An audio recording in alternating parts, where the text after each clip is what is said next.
Hello student, तो आज हम पढ़ने वाले हैं कोशिका के बारे में जो आपके 9th क्लास के सिलेबस में है।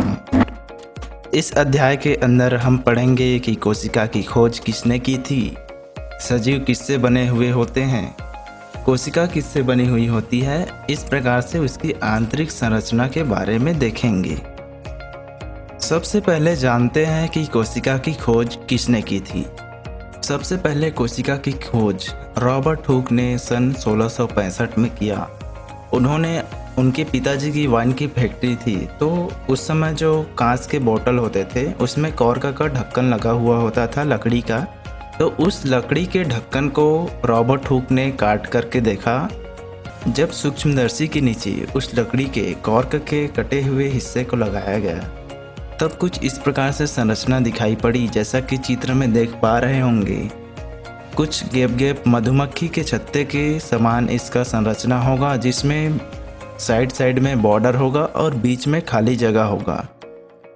उस समय में खाली स्पेस को सेला नाम से पुकारा जाता था, इसलिए इस संरचना का नाम सेल पड़ा। इसके बाद जैसे जैसे सूक्ष्मदर्शी तकनीक का विकास होता गया, उसके बाद उसकी संरचना का विस्तृत रूप से पता चलता गया।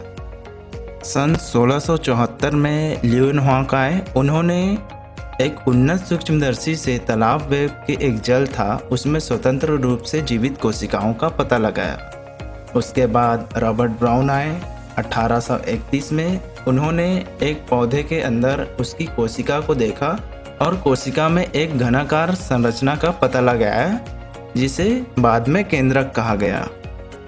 इसी तरह से अनेक वैज्ञानिक आते गए और उन्होंने सेल के बारे में खोजना स्टार्ट किया और अपने अपने मत को दिए।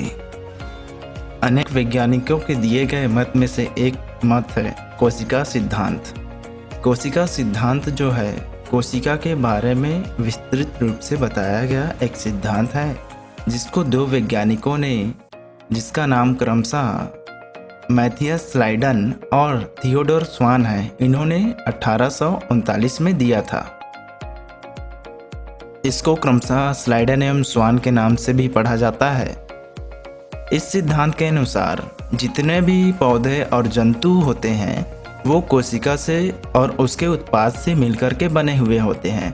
कोशिका तो आप जानते ही हो, साथ में उसके उत्पाद जैसे अनेक कोशिकाओं से मिलकर के बना एक टिश्यू कहलाता है। मतलब कोशिका और टिश्यू से मिलकर के जंतु और पौधे का शरीर बना हुआ होता है।